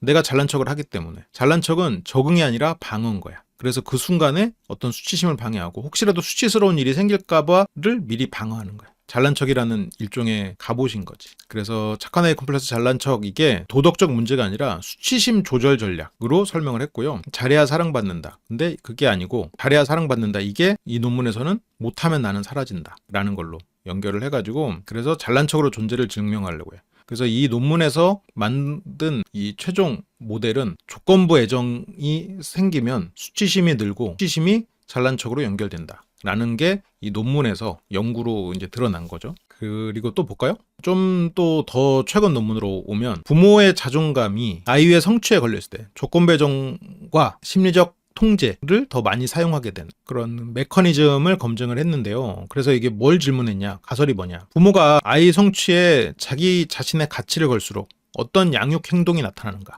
그 양육 행동은 아이의 정서, 동기 관계에 어떤 경로로 영향을 미치나? 좀 말이 어렵나? 핵심 개념을 좀 볼까요? CICSE, 부모 자신의 자존감이 아이의 성공 실패, 아이의 성과가 타인에게 어떻게 보이는가에 직접적으로 의존하는 상태. 그러니까 부모가 이 주변 눈치를 엄청 보고 있는 거야. 그 아이가 잘하는 거, 아이가 어떻게 주변에게 보이는가에 부모가 지금 의존하고 있는 상태야. 그거는 우리가 아까 첫 번째 봤던 그 연구처럼 그 부모에게서 받은 어떤 조건부 애정을 그대로 자녀 양육에 쓰고 있는 경우가 보일 수 있을 것 같아요. 그래서 어떤 거예요? 애가 잘하면 내가 좋은 부모, 아이가 못하면 내가 무능한 부모 라고 바로 생각하는 거, 그런 상태인 거지. PCR은 앞에서 봤던 거고, 그래서 아이의 성취에 따라서 이런 애정을 제공하고 애정을 처리하고 이런 내용들이고요. 감정 조절은 죄책감을 올린다거나 뭐 이런 감정을 처리한다거나 기대함시 이런 거 하는 거고. 그래서 이번에 논문은 조금 앞에 거랑은 조금 관점이 다르죠. 조건부 애정이 부모 개인의 자존감 구조에서 출발한다라는 거예요. 조건부 애정 자체가. 부모가 조건부 애정을 하는 부모는 본인의 자존감이 아이의 성과에 달려있다고 생각하는 거. 그 사고 방식에서부터 나오면 조건부 애정을 할 가능성이 높은 거지. 물론 이 전까지는 아이의 지각을 기준으로 했지만 연구를 여기서 어떻게 설계했냐. 부모 자녀 쌍으로 했어. 부모도 자기 보고를 했으니까 자녀도 자기 보고를 해가지고 이게 이제 어떻게 연관이 있는지. 그래서 부모의 CICSE, 아이의 성취는 내가 가치 있는 부모라는 증거다. 아이가 실패하면 나 자신이 실패한 느낌이 든다. 뭐 이런 문항들을 갖고 한 거예요. 일반 자존감하고는 다른 거지. 아이에게 투자된 자존감을 분리해가지고 측정을 한 거고요. 조건부 애정은 어떻게 했지? 성취 상황. 아이의 성적이 좋을 때 더 따뜻해진다거나 기대에 못 미치면 실망을 드러낸다거나. 앞에서 봤던 연구보다는 지금 이 부모의 자존감 파트가 늘어난 거죠. 이 측정 항목에. 그렇고요. 심리적으로는 뭐 죄책감을 유도한다거나 실망이나 뭐 기대를 한다는 이런 걸 암시하는 거. 정서를 거리를 둔다거나. 자녀는 내사된 동기, 내가 나를 위해서 하는 게 아니고 부모를 위해서 한다거나 아니면 부모가 시켜서 한다거나, 그리고 불안이나 압박, 성취 불안, 부모에 대해서 좀 민감하게 반응하는 거, 이런 것들을 갖고 쭉 했고요. 결과가 어떻게 나왔나? 부모의 자존감 구조가 출발점이라고 이번 연구에서는 드러났어요. 부모의 자존감, 그 아이의 성과에 따른 부모의 자존감, 이 구조가 높을수록 조건부 애정 사용이 증가해. 결과를 놓고 보면 굉장히 당연하고 이해가 되는데, 이게 실제로 검증됐다는 게 이번 연구의 훌륭한 점이죠. 심리적 통제 전략. 이 아이가 잘해야 내가 좋은 부모라는 생각이 클수록 이 아이에게 조건부 애정을 사용하고 얘를 심리적으로 더 통제하려고 든다는 거지. 일반 자존감 부모과는 독립적인 효과인데, 조건부 애정이 교육 전략이 아니라 부모가 불안정한 자기 가치를 방어하는 방식이라는 거예요. 조건부 애정이 교육 전략이 아니라는 거야. 교육 전략으로 스스로는 생각하지만 이 구조로 봤을 때, 이 메커니즘으로 봤을 땐 본인의 낮은 자존감을 아이에게 걸어두고 이 아이가 잘해야 내가 좋은 부모가 되니까 저런 식으로 당장 성과가 나올 수 있는 통제 방식을 쓴다라는 거죠. 내 말이 아니고 논문에서 그렇대. 그래서 그건 조건부 애정을 내가 만약 하고 있었다면 그건 교육 전략이 아니라는 거예요. 교육 전략이라고 생각하고 있을 뿐 그건 본인의 불안정한 자기 가치 방어 방식이라는 거지. 그러면 우리가 어떤 조건부 애정을 어떤 방식으로 단기적인 성과를 추구하고 있었다면 그 부분을 조금 완화시키는 데 있어서 이런 사고방식, 이런 이론을 배워두는 게 도움이 될 거예요. 결국 부모의 내면도 다스려야 된다는 거지. 내가 조건부 승인을 받았던 경험으로 얘에게 조건부 승인을 하는 그런 과정에서 똑같은 거야. 내가 공부를 잘해야만 사랑받는다. 이 아이가 훌륭해야만 나는 좋은 부모다. 내가 공부를 잘해야만 나는 좋은 아이다. 이 아이가 잘 커야만 나는 좋은 부모다. 결국 내가 거기서 벗어나서 자존감이 올라가야 이 아이에게 우리가 앞에서 봤던 그런 부정적인 효과를 끊어낼 수가 있는 거지. 근데 물론 참 힘든 일이죠. 그래서 조건부 애정하고 심리적 통제, 그것도 조건부 애정, 앞에서 봤던 아이에게 자존감이 걸려 있으면 이게 조건부 애정으로 간다는 거고, 이게 심리적 통제로 가는 거지. 뭔가 아이가 잘못했을 때 더 통제하려고 드는 경향이 더 높아지는 거야. 뭔가 아이가 뭔가를 해내야 될 때 조건부 애정은 더 강해지고, 그리고 이거는 동시에 사용된대요. 조건부 애정과 심리적 통제. 그러니까 아이 입장에서는 잘하면 따뜻하고 못하면 압박당하고, 그런 이중 신호가 동시에 오는 거지. 그리고 또 있어. 자녀에게 나타나는 효과. 부모의 자존감이 아이에게 걸려있을 때 자녀는 어떨까요? 내사된 조절 증가. 왜 하는지를 모르고 해. 성취 불안 증가. 부모의 승인, 부모에 대한 민감성 증가. 예상 범위 내죠. 그리고 자율적인 동기, 정서 안정. 이런 거는 없어진다는 거야. 이런 건 약해진다는 거야. 맞아. 아이가 부모 성적표 같은 느낌이 돼버리는 거죠. 같은 게 반복되고 있는 거야. 그래서 핵심은 뭐냐. 이 아이에게 걸린 부모의 자존감이 이런 조건부 승인, 조건부 애정과 심리적 통제로 이어지고, 이게 자녀의 내사와 불안으로 이어진다는 거예요. 직접 효과보다 간접 효과가 더 크대요. 이 말은 이게 직접적으로 부모의 어떤 자존감이 바로 자녀의 불안으로 가는 게 아니고, 그래서 부모의 어떤 아이에게 걸린 자존감이 아이에게는 조건부 사랑의 환경을 만들고, 그리고 아이의 착해 안전한 심리 구조를 만들어서 우리가 앞에서 봤던 그런 부정적인 현상들이 올라간다는 거지. 그래서 기존의 연구는 부모가 조건부 애정을 쓴다. 근데 이번 논문은 부모가 왜 그렇게 되는가에 대한 얘기가 좀 담겨 있어서, 그게 부모 자신의 자존감이 아이 성취에 종속돼 있기 때문에 이런 것들이 아이 개인의 성향 문제가 아니라 부모의 자존감 구조가 아이에게 전이된 걸 수도 있다는 거예요. 그래서 여기서 이제 부모의 자존감 불안이 성취의 자존감에 이렇게 되고 이렇게 된다. 우리가 이제 봤던 거를 이제 하나의 표로 만든 거고. 그래서 우리가 지금 이렇게 쭉 보면서 한 단계 한 단계 새로운 지식들이 이제 올라가죠. 논문들이 이렇게 하나씩 연구가 더 되면서 실제로 논문 보면 막 대단히 드라마틱한 어떤 논문이 있다기보다는 과거에 쌓아왔던 연구에서 그냥 숟가락 하나 더 얹는 거. 약간 원래 이래요. 원래 그런 거야. 근데 이제 그 대신에 그만큼 검증을 잘 해내야죠. 그래서 또 볼까요? 다음으로는 2025년 논문인데, 부모의 어떤 조건부 애정이 형제 자매 관계, 경쟁, 편애하는 거, 갈등 이런 거에 어떻게 영향을 미치나. 이번엔 형제 관계에 영향을 어떻게 미치는지야. 조건부 애정 환경에서 형제 자매는 서로를 어떻게 인식하는지, 좋은 아이 기준이 어떤 형제 간의 경쟁과 편애로 어떻게 전환되는지, 이 과정에서의 어떤 정서나 관계 전략 이런 거를 이렇게 쭉 한번 보자고요. 그래서 부모가 이제 형제마다 조건부 애정 의 기준과 강도를 좀 다르게 적용하는 거. 그게 DPCR이라고 여기서는 이제 요약해서 그렇게 정의를 했고요. 그리고 부모가 특정 형제를 더 좋아하거나 인정한다고 느끼는 그 지각인 거고. 그리고 부모의 애정을 얻기 위해서 성취, 수능, 경쟁 여러분들이 읽어보세요. 제가 발음이 안 좋아서 수치심 때문에 못 읽겠네요. 그리고 여기서는 경쟁에서 비교되는, 파생되는 정서적, 행동적 갈등이고, 그래서 기존에는 우리가 이제 부모 자녀의 관계를 가지고 연구를 했잖아요. 사회적 체면 때문에 수치심이 일어나서 읽지를 못하겠네. 그래서 이게 조건부 애정이 가족 시스템에 미치는 영향에 대한 연구예요.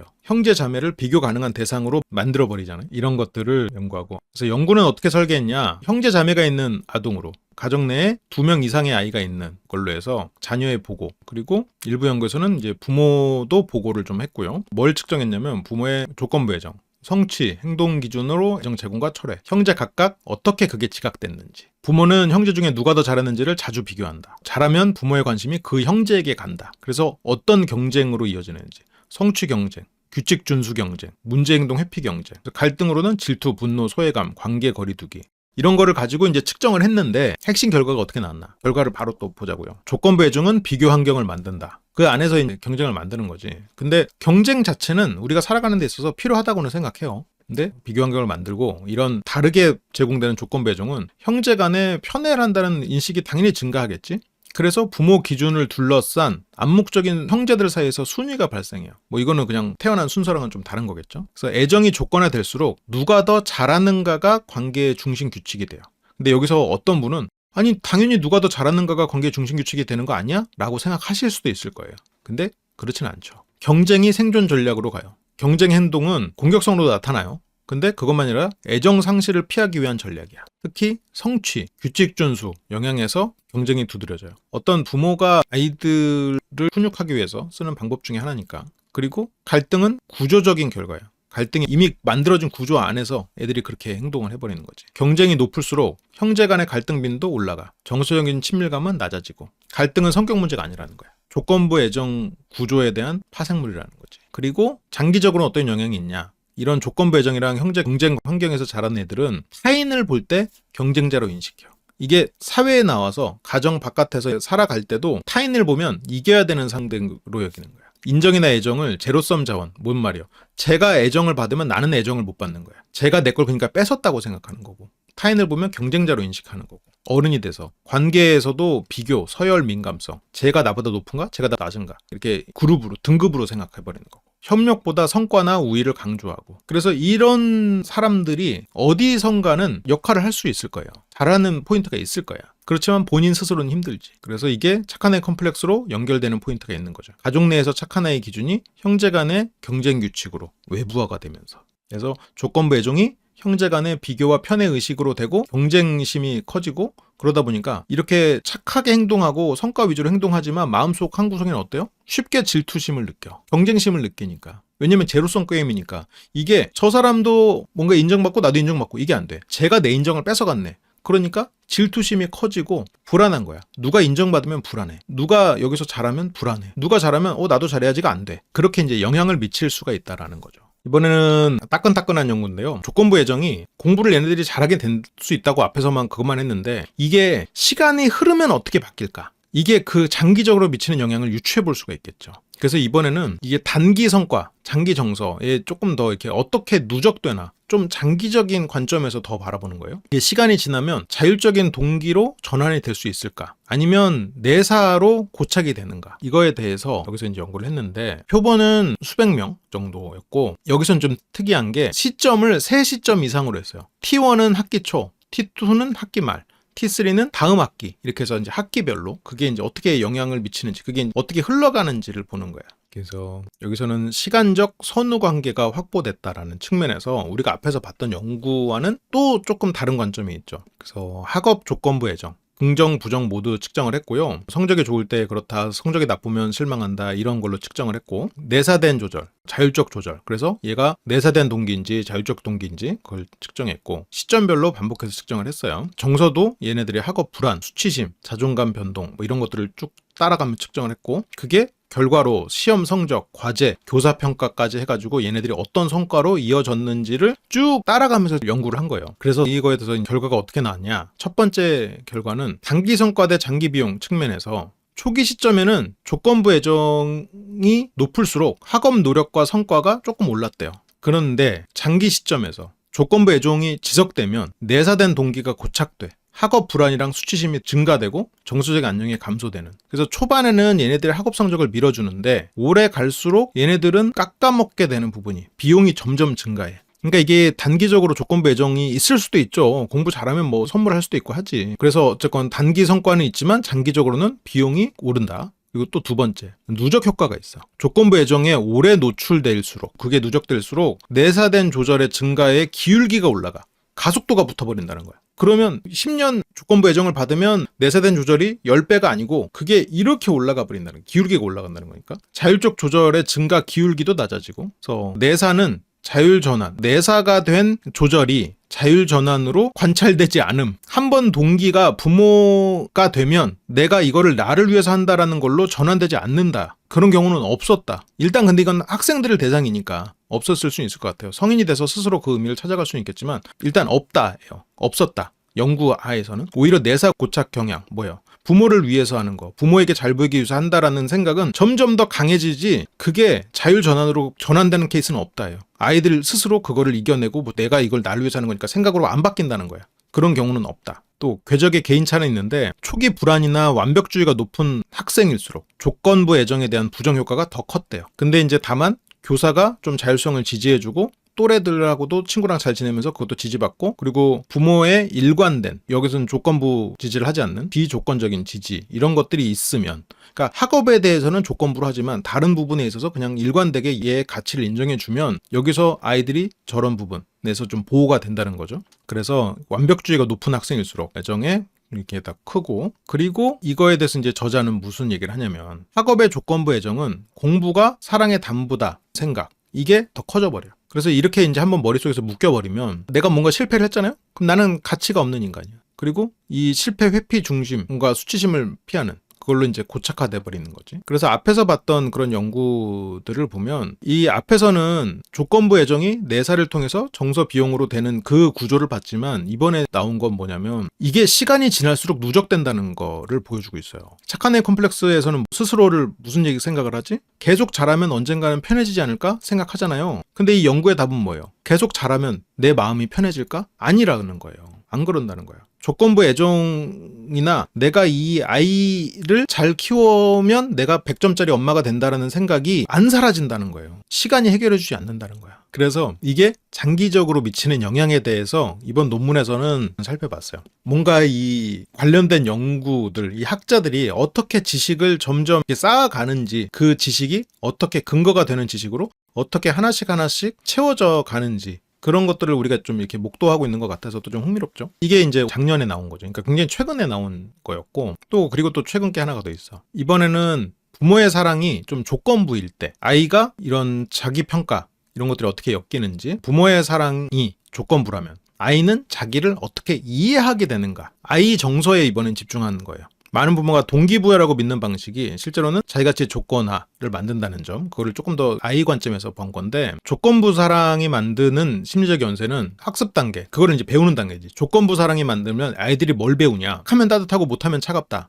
행동과 애정이 묶여버려. 내가 부모 말을 안 들으면 부모는 나를 외면한다. 그거는 또 같은 거지. 근데 이제 그러니까 공부가 돼 있는 거고 그래서 내면화로 나는 착해야 된다. 나는 잘해야 존재 가치가 있다. 이런 걸로 내면화가 돼.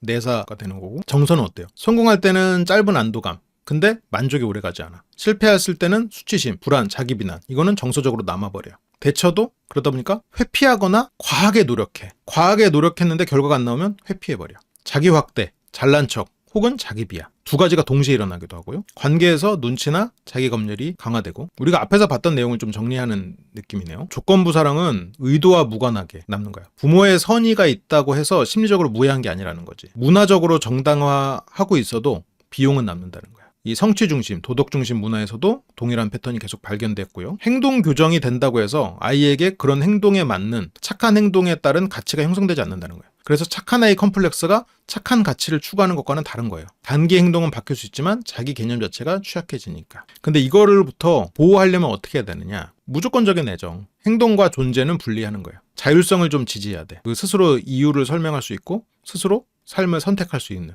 내가 선택해보는 거. 그런 것들을 하는 거고, 한계와 주의점은 이거는 리뷰다 보니까 실제 실험 데이터가 있던 건 아니에요. 근데 이제 기존의 연구들을 쭉 묶은 거고, 그리고 또 넘어가 봅시다. 여기서는 조금 흥미로운 건데, 헬리콥터 부모 있잖아요. 과보하는 그런 부모들이 있는데 왜 어떤 애들은 잘하고 있는데도 불안하고 인정받아도 편하지 못하고 스스로 결정하지 못하고 눈치 보는가. 이게 조건부 애정에서 온다는 거예요. 과보호가 아니라. 그러면서 여기서 헬리콥터 양육. 우리나라도 뭐 헬리콥터 부모에 대해서 꽤 오래전부터 얘기가 나왔었는데 그게 처음 나온 게 언제지? 아무튼 내가 어렸을 때도 저 헬리콥터 부모에 대한 얘기들이 꽤 있었는데 요즘에도 언급들이 종종 되더라고요. 여기서 단순히 그냥 너무 간섭하는 부모는 아니라는 거예요. 여기서 말하는 이제 헬리콥터 양육의 진짜 문제는 아이랑 성취해야 행동에 따라서 부모 태도가 달라지는 양육. 조건부 애정이에요. 앞에서 봤던. 07년 오래됐네. 아이가 잘하면 더 개입하고 더 칭찬하고 더 관심하고 못하면 더 실망하고 불안하고 거리두는 거.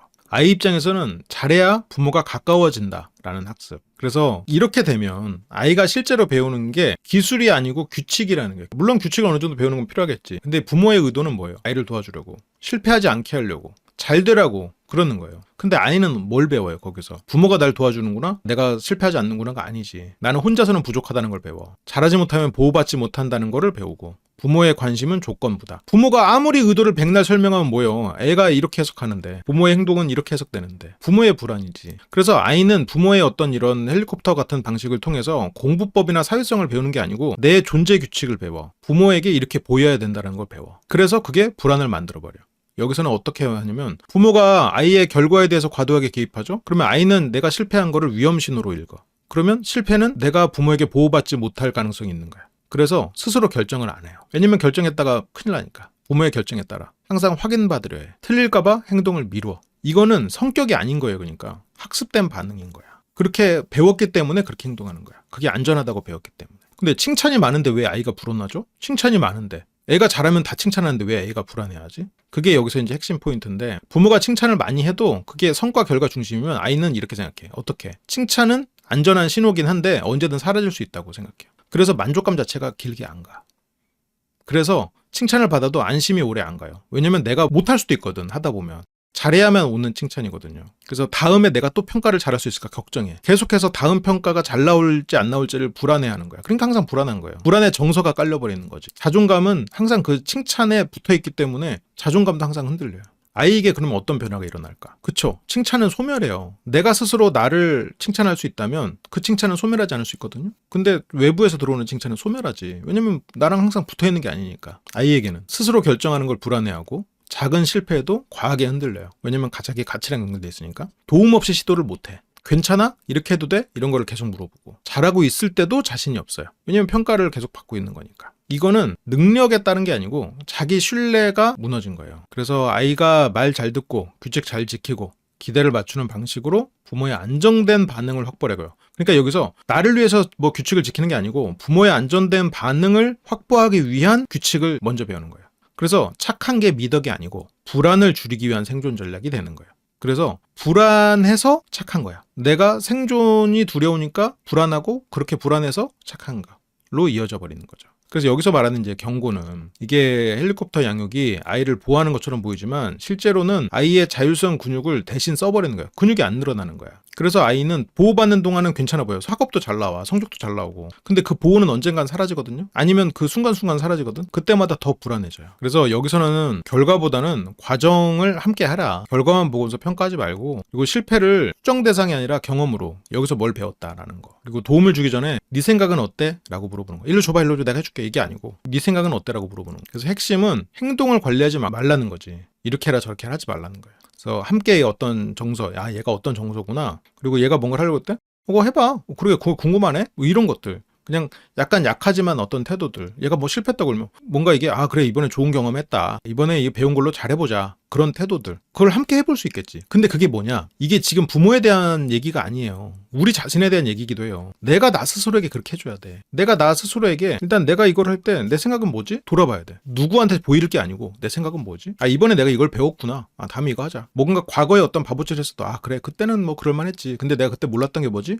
이번에 알지. 그럼 이번에 똑같은 실수 안 하겠네. 그런 거. 그래서 스스로에게도 이걸 할 수 있어야 돼. 또 넘어가 볼까요? 이번에는 이제 칼럼들이어서 얘기들이 이제 조금 앞에보다는 좀 가볍지. 아까는 좀 논문들이었고, 여기서는 뭘 제기했냐? 우리 아이들을 해치는 미국 부모 얘기. 지금 아이들이 힘든 이유는 스마트폰도 아니고 경쟁사회도 아니며 부모의 사랑 방식이 아이를 불안정하게 만들고 있기 때문이다 라고 주장을 하고 있군요. 너무 센 주장 아닌가 싶긴 한데, 아무튼 부모 양육이 위기다, 방임이 위기가 아니다. 겉으로 보면 요즘 부모들 관심 많고 교육도 열심히고 아이 인생에 개입하고 막 이러는데, 이게 실제로는 사랑과 인정이 성취랑 행동에 묶여있다. 즉 너를 사랑한다가 아니고 네가 잘할 때 너를 사랑한다로 지금 전달되고 있는, 지금 이런 이중적인 메시지가 요즘 그 미국 부모의 문제다라고 미국인 심리학자가 칼럼을 쓴 거예요. 근데 이게 비단 미국만의 문제냐? 그건 아니죠. 우리도 좀 돌아볼 필요가 있는 부분이고, 그리고 아이가 없어도 우리 자신을 위해서도 우리가 스스로에게도 이런 메시지를 지금 보내고 있는 건 아닌가 생각해 봐야 돼. 부모의 말과 행동은 이렇게 엇갈린다. 말은 뭐 어때요? 너 자체로 소중해. 결과보다 노력이 중요해. 하지만 행동은 어떻게 해? 성적과 성과에 과도하게 반응해.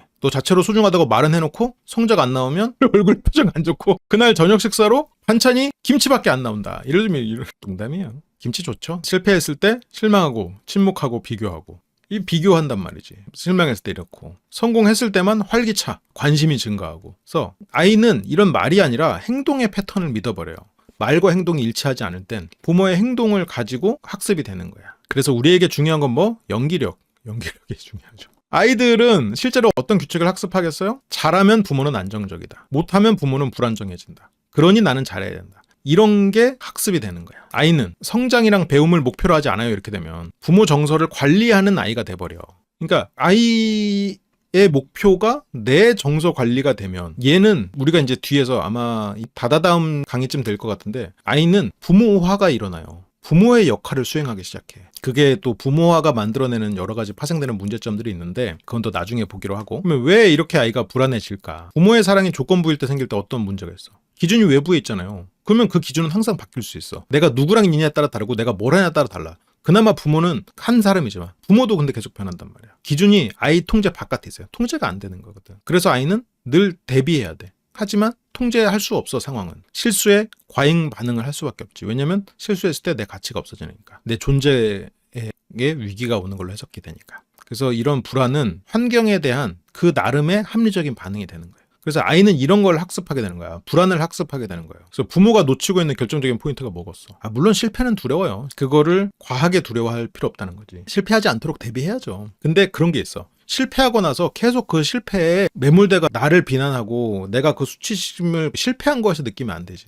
실패했음에도 열심히 하는 나, 자부심을 느껴야지. 실패했음에도 또 똑같은 일을 반복하고 있는 나, 그건 수치심을 느껴야 되는 거고. 근데 실패에 수치심을 느낄 필요는 없는 거예요. 실패는 외부 요인이야. 예를 들어서 내가 구독자를 100만 모으지 못한 걸로 수치심을 느낄 필요 없는 거예요. 근데 구독자가 많아지면 좋고, 하지만 그 과정에서 내가 매일 라이브를 하겠다 해놓고 내가 생각했을 때 그 정도를 지키지 못했으면 그건 수치스러운 일인 거야. 그렇지만 뭐 좀 못하고는 있죠. 그래도 어쨌든 내가 정한 일종의 나만의 KPI인 거지. 나만의 어떤 목표 설정. 내가 구독자를 예를 들어서 올해 20만, 이게 뭐 조금 차이인데 할 수 있지 않을까요? 조금 차이고 많이 차이고가 중요한 게 아니에요. 그건 내 통제 바깥이거든. 내 통제 바깥에 있는 거를 가지고 왜 내가 수치심에 오락하고 내 자존감을 거기다 걸냐고. 그래서 통제할 수 있는 걸로 들어와야 돼. 그래서 우리가 화요상담하거나 이렇게 상담할 때도 항상 그 얘기를 하잖아요. 통제할 수 있는 걸 목표로 삼으라고. 예를 들어서 내가 평일에 매일 2번 라이브를 하겠다. 이건 내가 통제가 가능한 거예요. 그래서 2026년 우리가 세운 목표에도 내가 통제 가능한 것들만 있어요.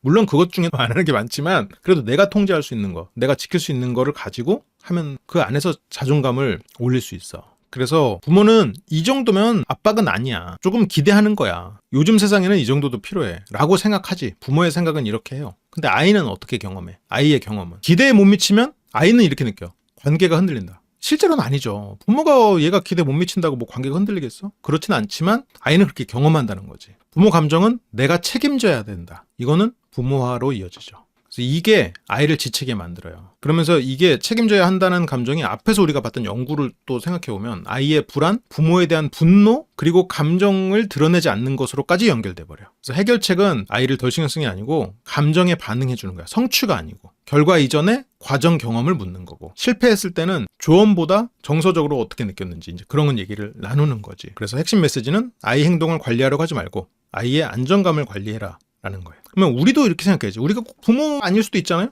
그러면 우리는 우리 스스로를 외면하는 게 아니고 내가 내 감정을 스스로 들여다볼 수 있고, 내가 어떤 과정을 하면서 내가 어떤 경험을 했는지에 더 중심을 두고, 내가 실패했을 때 나 스스로에 대해서 비판을 하기보다 먼저 내가 어떤 걸 겪었고 나 어떤 걸 배웠는지를 생각해 보는 거지. 자기 양육을 하라고. 자기 양육의 관점, 그런 거를 이제 하라는 거예요. 우리가 그러니까 부모의 입장에서는 부모의 관점으로 보고, 성인의 관점에서는 저거를 부모와 자식으로 보지 말고 나 스스로의 자기 양육 관점으로 바라보면 어떤 우리가 애착 강의나 이런 걸 하면서도 배웠던 거랑 많이 이어질 거예요, 내용이. 아마 오늘 마지막 자료일 텐데, 그러면 너의 아이가 잘 큰다고 확신할 수 있는 게 뭘까? 사람들은 이제 부모들은 오해하지. 정서동방법은 저는 관찰이라고 생각해요. 아이가 어떤 감정을 느끼고 있고 아이가 뭘 원하고. 그래서 제가 이렇게 부모님들 얘기 나올 때 아이가 뭐 좋아해요? 요즘엔 뭐 봐요? 뭐 이런 거 물어보잖아요. 근데 의외로 그런 거 모르는 사람들 많아. 그리고 그 실패 과정에서도 어떻게 해보고 싶었어? 하면서 어떤 게 좋았어? 아주 힘들었어 하면 어떤 거는 그걸 이겨내고 해야 되는 것들이 있고, 어떤 거는 뭐 그만해야 되는 것도 있어요. 오해하는 부모들, 많은 부모의 착각은 뭐죠? 잘 크는 아이가 목표를 달성하는 아이라고 생각해요. 근데 이게 아니라는 거야. 이게 힘들어도 이겨내면 강해진다. 이게 나는 일부는 맞다고 생각해요. 저게 완전히 틀렸다고 난 생각하진 않아. 기대가 있어야 성장한다. 하지만 여기 칼럼에서는 어떻게 말해요? 기대가 아니라 예측 가능성이 아이를 안정시킨다. 사랑이 들쑥날쑥하면은 아이는 성장보다 생존의 에너지를 써서, 그러면 사랑은 유지되고 그래야 힘들어도 이겨내면 강해진다라는 이 전제를 적용시킬 수 있을 것 같아요. 그래서 얘가 에너지를 집중해서 쓸 수 있게, 부모의 정서를 관리한다거나 아니면 어떤 부모의 기대로 인해서 자기 가치를 막 들쑥날쑥하면 저런 스스로를 강해지는 데 쓸 수 있는 에너지가 없어질 것 같아요. 아이가 감정을 드러내는 걸 기피하면 그래도 대화를 좀 더 해봐야겠죠. 감정을 막 물어볼 필요는 없겠지. 그렇다면 감정을 드러내는 걸 기피하는 아이들하고는 뭔가 활동을 같이 하는 거, 조금씩이라도 그런 게 좀 도움이 됐던 것 같기는 해요. 그래서 조건부 애정을 만드는 건 불안정한 환경이야. 우리가 이제 익숙해 보면은 저런 환경은 너무 불안정하다. 그게 극심한 조건부 환경이죠. 어떤 날은 따뜻하고 칭찬 많고 어떤 날은 막 차갑고 말수가 줄어들고 실망이 느껴지고. 그래서 이게 아이는 부모의 상태는 내가 통제할 수 없는 변수다. 그러면서 부모가 예를 들어서 술을 자주 마셔. 그래서 술 마신 날은 어떤 날은 칭찬했다, 어떤 날은 폭력 쓰고, 그건 예측 불가능성이 돼버리거든요. 아이는 불안정해. 그러면서 아이는 어떻게 돼요? 철이 빨리 들어. 그래서 이때 아이는 부모의 기분을 읽는데 민감해져요. 감정보다 환경 신호를 먼저 봐버려요. 그러면서 아이는 자기 자신을 잃어버리게 되는 거예요. 자기가 없어져. 이 조건부 애정 환경에서 아이가 뭐 배우겠어? 나는 안전하지 않다를 배우겠지. 안전해지려면 더 맞춰야 한다. 내 느낌은 안 중요하다. 이런 거를 그냥 다 덮어버려. 그 결과로 감정 표현 안 해. 욕구를 억제해. 자기 판단 스스로 안 해. 아이가 점점 자기 자신이 아니라 부모가 원하는 역할로 살아가. 앞에서 봤던 내사에 대한 이야기가 여기서 표현되고 있을 뿐이에요. 같은 맥락의 이야기예요. 그래서 여기서 심리적 비용은 자존감이 상황에 따라서 출렁해요. 성취 후에도 만족이 오래가지 않아. 실패하고 과도한 공포, 비교와 눈치, 기본 모드돼. 앞에서 봤던 연구들로 다 봤던 얘기예요. 아이가 약해서가 아니라 환경이 안정적이지 않아서 생기는 반응일 수 있다. 그래서 이거는 이 착함이 성격이 아니고 관계 전략으로 나오는 거지. 그래서 여기서는 이제 지지와 조건을 비교했는데, 부모가 자주 헷갈리는 게 그거예요. 잘하면 더 사랑해줄게. 못하면 실망할 거야. 그게 아니라 결과에 상관없이 나는 여기 있다는 메시지. 그러면 나 스스로, 부모와 자녀가 아니어도 나 스스로도 이렇게 할 수 있어야지.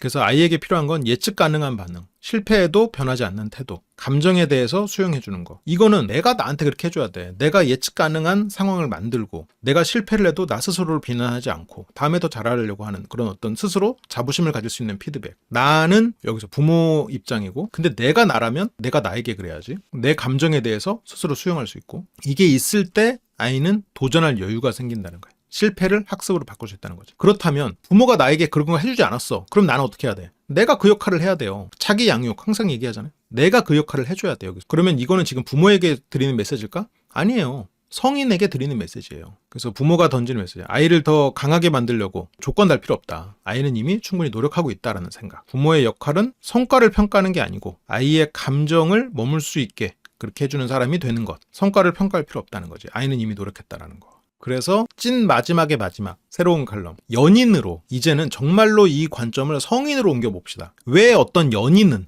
늘 맞춰주고 갈등을 피하고 스스로 지우는데도 관계가 편안하지 않을까? 이렇게 노력하는데 왜 관계가 제대로 유지되지 않을까? 사랑이 보상처럼 사용되기 때문에. 우리가 지금까지 했던 내용이랑 똑같은데 부모 자식이 아니고 연인으로 오는 거야. 같은 이론을 나 개인에게도 적용하고 연인에게도 적용하고 그렇게 접근하고 있는 거예요. 애정이 보상으로 쓰인다. 앞에서 봤던 내용이죠? 근데 지금 관점이 달라. 상대가 원하는 행동을 하면 따뜻해져. 기대를 맞추면 다정해져. 아까 했던 내용들인데? 근데 이번엔 연인이에요. 하지만 반대 의견을 내면 차가워져. 실망을 주면 거리를 둬. 겉보기에는 자연스러워 보이는데 관계의 규칙이 어떻게 바뀌어요? 사랑은 그냥 주어지지 않는다. 잘해야 유지된다. 이 구조는 위험해요. 왜? 애정이 보상이 되니까. 관계는 안전한 공간이 아니라 평가받는 거예요. 근데 앞에서 봤던 그런 부모 자식을 경험했던 사람은 이런 애정을 받을 때 익숙하겠지. 원래 사랑은 그런 거구나 생각하겠지. 그래서 연인에게 평가받는 이 상황이 힘들면서도 벗어나지 못하는 거예요. 사랑은 솔직함이 아니라 전략으로 하게 돼버려요. 어떻게 말해야 덜 멀어질지, 언제 맞춰야 더 다정해질지 이거를 계산해. 과잉 학습 아니면 회피. 아까 학생이 어떻게 한다고 그랬죠? 과잉 학습을 하거나 회피한다고 했죠. 똑같은 게 적용되고 있는 상황이 돼버려요. 그래서 착한 아이 콤플렉스가 성인 관계에서도 이렇게 재현돼 버린다는 거예요. 지금 말하면 분위기가 깨질 것 같아. 이 정도는 내가 참자. 내가 좀 더 잘하면 괜찮아질 거야. 이거는 어릴 때 배운 생존 공식, 꼭 이런 게 아니어도, 꼭 착한 아이 콤플렉스가 아니어도 어릴 때 배운 생존 공식으로 연인에게 그대로 적용돼. 이 관계를 유지하려면 나를 줄여야 된다.